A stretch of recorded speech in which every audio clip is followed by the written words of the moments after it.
nos harán entrega de un son ceremonial como un homenaje a un legendario rey quiché. Y es que la música de marimba inunda esta pieza con la emoción de cualquier guatemalteco que añora y ama al país de la eterna primavera.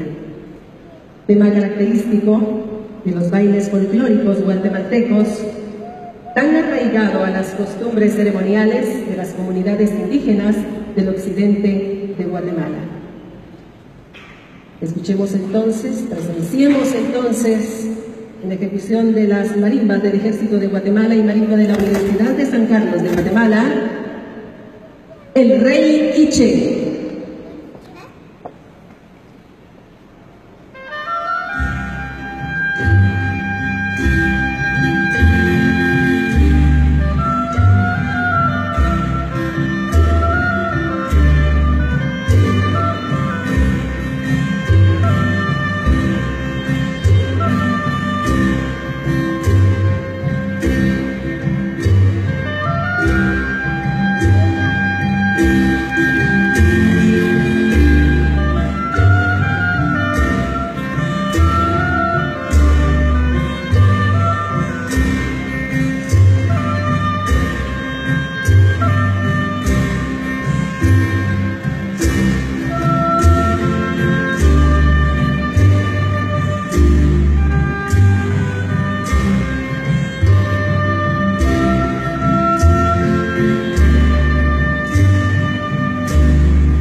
la intervención de los maestros de las marimbas del Ejército, como invitada especial la marimba de concierto de la Tricentenaria Universidad de San Carlos de Guatemala, al igual que el trío